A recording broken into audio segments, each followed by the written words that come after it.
Assalamualaikum warahmatullahi wabarakatuh. Bismillahirrahmanirrahim. Selamat berjumpa lagi di dalam perbincangan kita berhubung asas tajwid Al-Quran siri yang ke-17 di dalam membincangkan huruf hijaiyah, iaitu mengenali huruf hijaiyah dan bagaimana menulis huruf hijaiyah yang ke-15 iaitu huruf Dad. Jadi sebelum kita meneruskan, saya mohon siapa yang belum subscribe, tolong subscribe dan kemudian like serta share. Semoga kita semua mendapat faedah daripada Allah SWT, iaitu rahmah dan keberkatannya dunia dan akhirat. Sama-sama kita menikmatinya dan kita terus kepada penjelasan huruf Dad. Huruf Dad di sini mempunyai satu titik dan cara kita menulisnya, saya tunjukkan bagaimana nak menulis huruf Dad, iaitu bawa dari kiri ke kanan, bawa dari sini naik ke atas dan turun, dan kemudian kita buatkan satu lingkungan separuh bulat, iaitu seperti belanga, dan kemudian dia mempunyai satu titik di atas huruf tersebut. Baik, kalau kita belum ada titik, nampak macam huruf Sad, itu sama, objeknya sama. Tetapi huruf Dad dia mempunyai titik, Dad mempunyai satu nama sahaja. Dia boleh bersambung dengan huruf sebelum dan selepasnya. Kemudian huruf Dad juga adalah huruf yang menerima titik dan kita dapat perhatikan ada satu titik di atasnya. Baik, yang paling penting iaitu makhraj huruf, iaitu makhraj huruf Dad ini, iaitu di mana dia menggunakan tepi lidah, daripada tepi lidah kiri ataupun kanan, kiri atau kanan, menyentuh gigi geraham. Gigi geraham yang mana? Iaitu sebelah atas, bukan semua gigi geraham, termasuk atas bawah, tidak. Betul-betul kita naikkan lidah kita ke gigi geraham yang sebelah atas, geraham yang gigi yang belakang. Baik. Selain daripada makhraj, kita perlu mengetahui sifat huruf tersebut baru kita dapat menyebut dengan betul. Iaitu sifat yang pertama, jahar. Nafas kita tertahan masa nak menyebut huruf Dad, kerana dia duduk di sebelah dalam, jadi tertahan sedikit. Kemudian yang kedua, dia bersifat rakhawah, suara terlepas, boleh bunyi. Kemudian yang ketiga, isti'la, iaitu sebahagian pangkal lidah terangkat ke langit-langit. Pangkal lidah, mana pangkal yang dekat anak tekak kita tu panggil pangkal lidah, bawah anak tekak kita tu pangkal lidah terangkat ke langit-langit. Kemudian idbaq, iaitu terangkat lidah menutupi langit-langit. Nak menyebutnya terangkat lidah tadi pangkal lidah, dan lidah juga terangkat menutupi langit-langit. Kemudian ismat, kita tahu dah selalu dengar, iaitu tertegah daripada segera terkeluar. Kemudian istitolah, iaitu makhrajnya berpanjangan di tepi lidah hingga ke makhraj lam, hingga ke makhraj yang lain, iaitu makhraj lam. Kita belum belajar huruf lam lagi, nanti kita akan ketahui kemudian. Jadi saya tulis ini lam. Baik, itulah dia kriteria makhraj dan sifat huruf Dad yang perlu kita ketahui sebelum kita menyebutnya dengan betul. Iaitu ketahui semua, barulah kita dapat menyebut dengan betul. Baik, saya ulang sekali lagi. Menulis huruf Dad iaitu daripada kiri bawa ke kanan dan turun, dan kemudian buat macam separuh bulatan, iaitu macam belanga tu.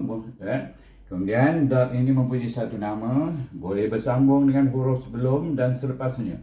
Kemudian menerima titik, makhrajnya tepi lidah kiri atau kanan, kiri atau kanan, menyentuh gigi geraham sebelah atas. Ingat tu, sebelah atas. Kemudian sifatnya jahar, nafas kita agak tertahan masa nak menyebutnya. Rahawah, tapi suara terlepas. Kemudian istila, sebahagian pangkal lidah kita terangkat ke langit-langit. Kemudian idbaq, iaitu terangkat lidah menutupi langit-langit kita. Dan ismat, tertegah huruf Dad itu daripada segera terkeluar.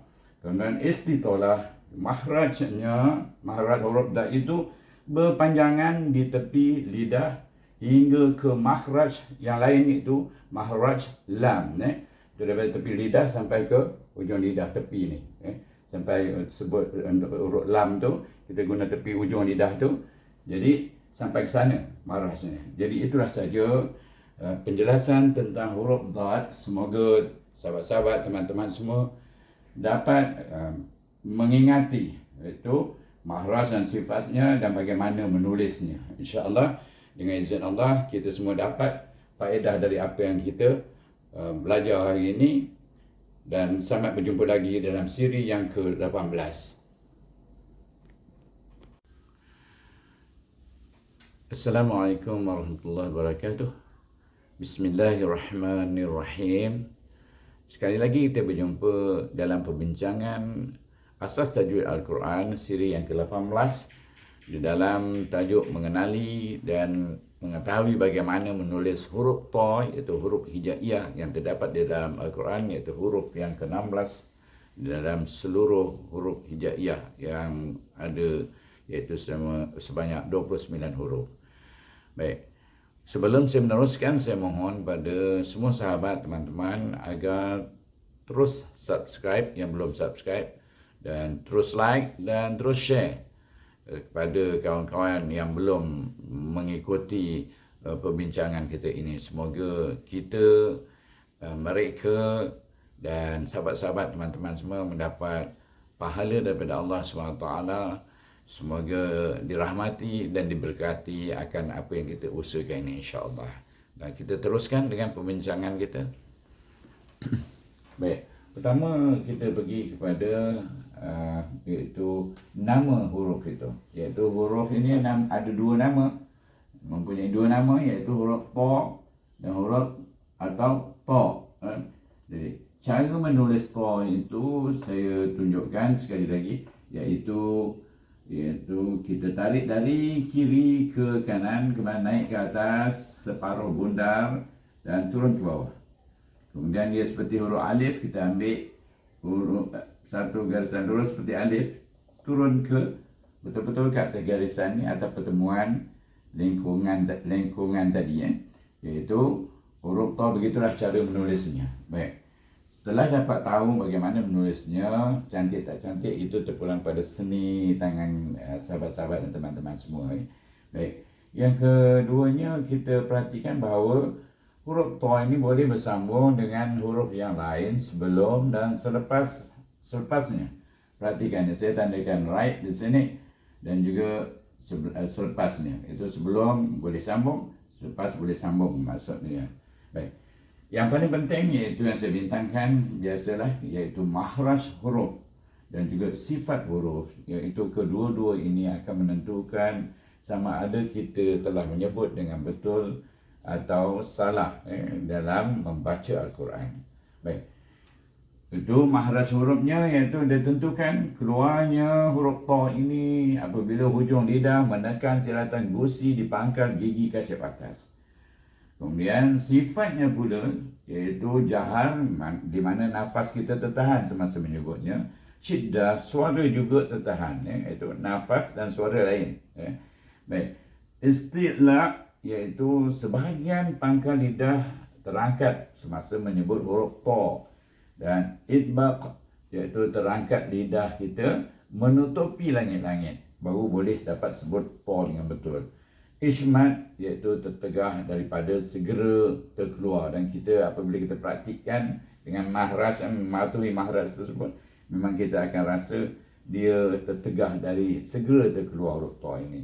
Dan yang keenam, iaitu antara huruf-huruf qalqalah, huruf ba, huruf dal, huruf jim. Jadi ini huruf ta. Yang keempat, huruf ta qalqalah, iaitu apa maksud qalqalah? Iaitu apabila kita mematikannya, suara kita akan melantun dengan kuat dan terlepas dengan cepat semasa kita menzahirkan sifat qalqalahnya. Jadi itulah kriteria cara menulis, makhraj dan sifatnya. Saya ulangi, iaitu ta ada dua nama, itu ta dan ta. Kemudian dia boleh bersambung dengan huruf sebelum dan selepasnya.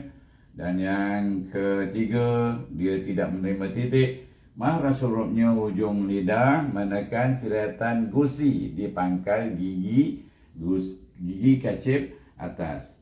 Kemudian sifatnya jahar, nafas tertahan, syiddah, suara pun tertahan, isti'la, sebahagian pangkal lidah terangkat, dan itbaq, iaitu terangkat lidah menutupi langit-langit, ismat, tertegah daripada segera terkeluar, dan yang akhir yang keenam qalqalah, di mana menyebutnya apabila kita mematikan huruf tersebut, dia akan melantun suara yang kuat, dia akan melantunkan suara yang kuat dan terlepas dengan cepat.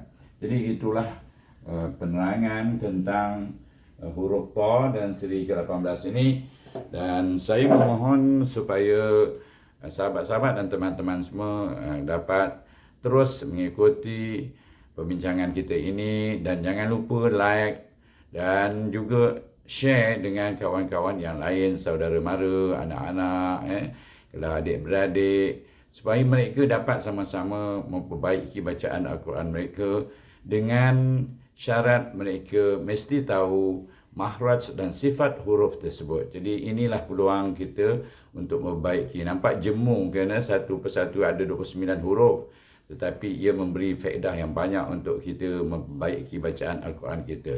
Dan teruskan, dan saya sudahi dengan wabillahi taufiq wal hidayah. Wassalamualaikum warahmatullahi wabarakatuh.